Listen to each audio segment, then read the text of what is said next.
Hello student, welcome back my channel learning with Toshiba. आज हम कर रहे हैं क्लास 10th का चैप्टर नंबर 3। इसमें हम 3 क्वेश्चन इससे पहले वाले वीडियो में कर चुके हैं। 4th क्वेश्चन देख लीजिए।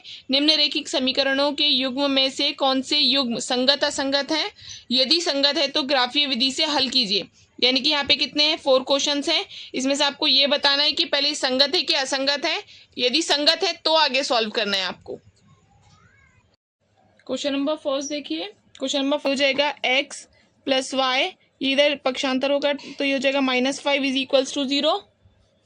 ये होगा फर्स्ट इक्वेशन। सेकेंड इक्वेशन क्या होगा? 2x plus 2y -10 is equals to 0। अब इसमें हम किससे कंपेयर कर लेंगे?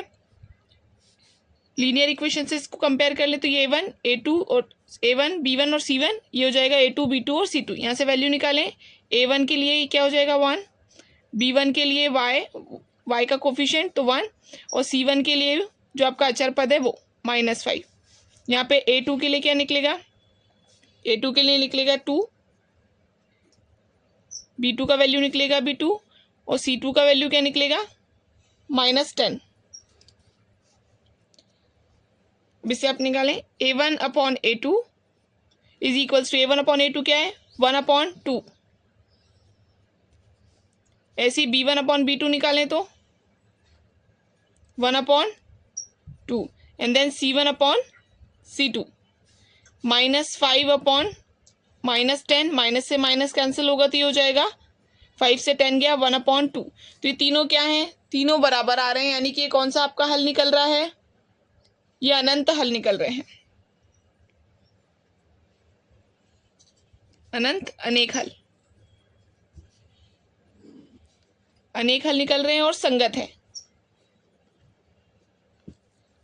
संगत है। कौन सी कंडीशन से संगत और अनेक हल निकल रहे हैं? इसमें होता है A1 upon A2 is equals to B1 upon B2 is equals to C1 upon C2।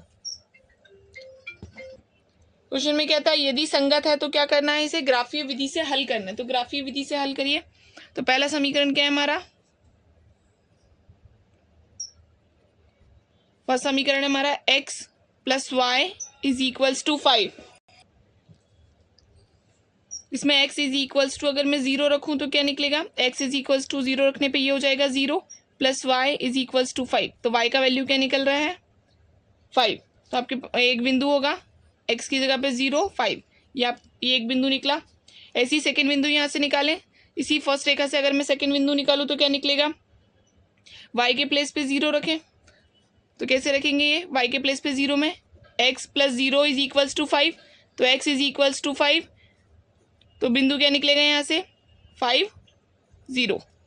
ये हो गया समीकरण नंबर 1। अब समीकरण नंबर 2 सॉल्व करें। समीकरण 2 क्या है? 2x plus 2y is equals to 10।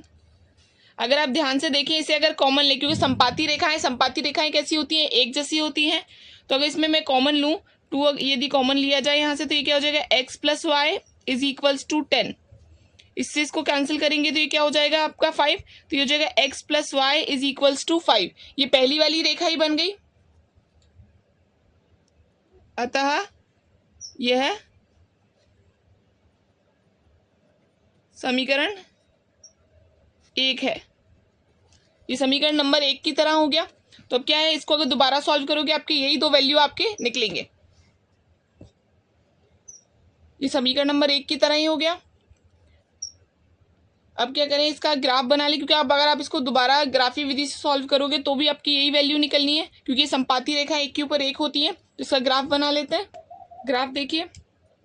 पहला बिंदु क्या है हमारा? पहला पॉइंट है 0 0 5, यानी कि 0 किस पे? x एक्सिस पे, और 5 किस पे? y एक्सिस पे। तो 0 यानी कि ये, और y एक्सिस पे कितना? 5, यानी कि ये।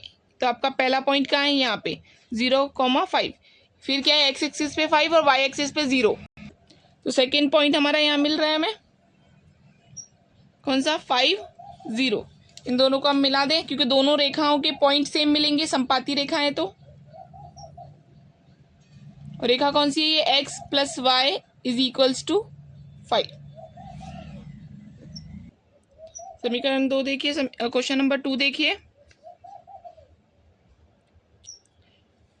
क्वेश्चन नंबर 2 देखिए, x minus y is equals to 8, 3x minus 3y is equals to 16। तो इसमें हम a1 इसको सबसे पहले पक्षांतर कर लें, यानी कि x minus y minus 8 is equals to 0।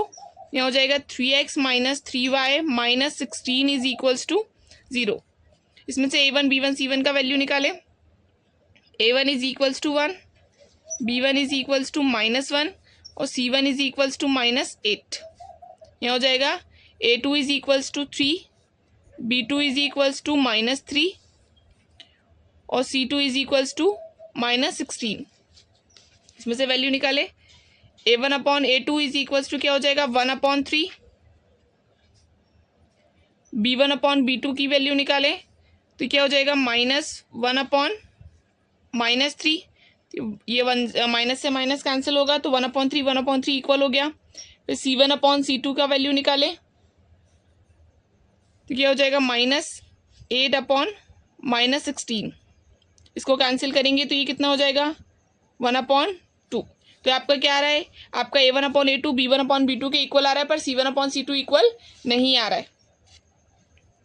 a1 upon a2 is equals to b1 upon b2 is not equal to c1 upon c2। ये कौन से है, कोई हल नहीं, कोई हल नहीं तथा कौन से असंगत युग्म है, असंगत युग्म। और असंगत युग्म में कहा था हमारे क्वेश्चन में क्या कहा था, यदि संगत हो तो ग्राफीय विधि से हल करना, असंगत को ग्राफीय विधि से हल नहीं करना। तो इस क्वेश्चन को आप यहीं तक छोड़ दें। उसके बाद देखिए बचे हुए 2 क्वेश्चन देखिए, ये आप लोग होमवर्क में ट्राई कीजिएगा 2 क्वेश्चंस। क्वेश्चन नंबर 5 देखिए, एक आयताकार बाग जिसकी लंबाई चौड़ाई से 4 मीटर अधिक है का अर्ध परिमाप कितना है, 36 मीटर है। बाग की विमाएं ज्ञात कीजिए। इस क्वेश्चन को देखिए, एक आयताकार बाग दिया है तो एक आयताकार बाग बना लेते हैं। एक आयताकार बाग,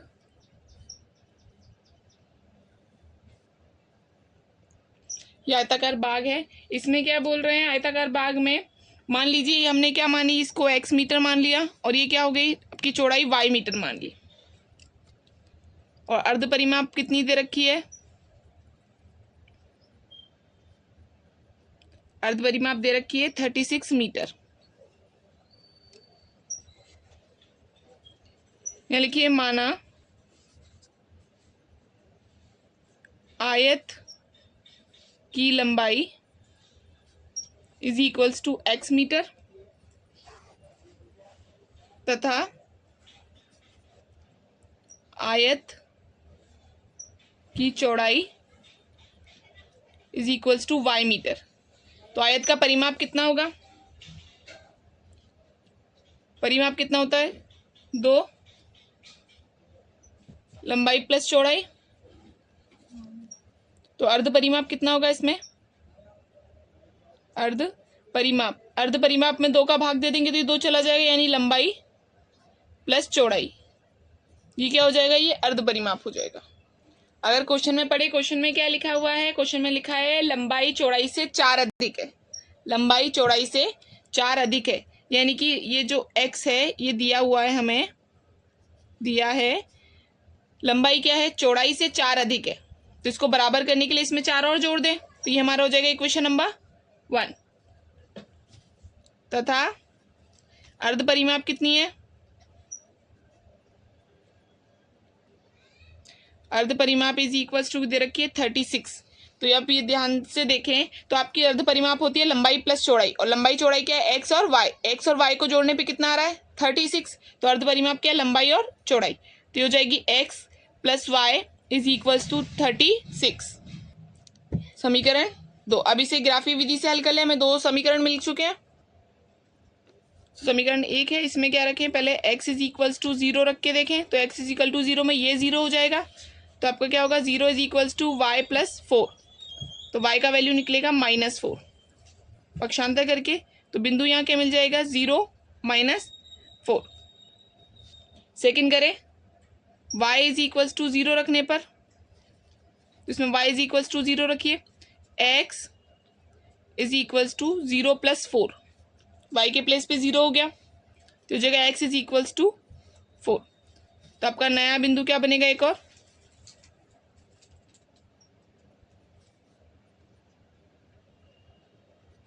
बिंदु बनेगा 4 और 0 का।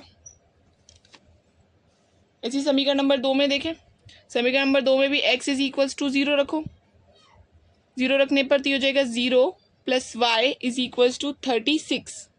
तो y इज इक्वल्स टू 36। तो मिला है 0 36। ऐसे अब y इज इक्वल्स टू 0 रखे तो ये समीकरण में y इज इक्वल्स टू 0 रखो तो x plus 0 is equals to 36। तो x इज इक्वल्स टू 36। तो ये क्या मिलेगा, हमें नया बिंदु क्या मिल रहा है, मिलेगा 36 और 0। तो आपको 4 बिंदु मिल गए, 1 2 3 और 4। ये चारों बिंदु क्या करना है, अब इसको ग्राफ बनाना है।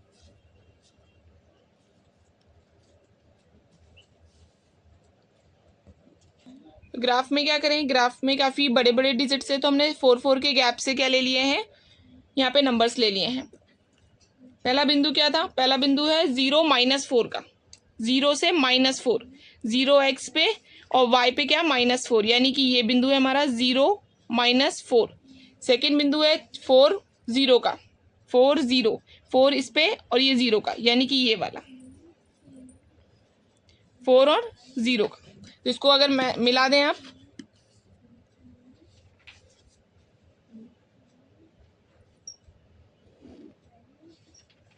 लंबी, ये फर्स्ट रेखा हो गई, पहला समीकरण। दूसरा है आप दूसरा है 0 36, 0 से 36 का, यानी कि ये x अक्ष पे 0, y अक्ष पे 36, 0 36। और एक है 36 0, 36 x पे और y पे 0, 36 0। इसको अगर मैच करें, इन दोनों पॉइंट्स को अगर हम मिलाएं तो ये हमारा दूसरा समीकरण बन जाएगा। और ये दोनों कहाँ मिल रहे हैं, ये दोनों जहाँ मिल रहे हैं वो है 20 और 16 पर, 20 और 16 पर। 20 क्या है, x अक्ष है, और आपका ये x अक्ष है और ये y अक्ष है। यहाँ लिख लीजिए आंसर। अतः x इज इक्वल्स टू कितना 20 और y इज इक्वल्स टू कितना 16। तो यही था हमारा लंबाई, हमारे आयत की लंबाई क्या थी, x is equals to 20 metre और चौड़ाई y is equals to 16 metre.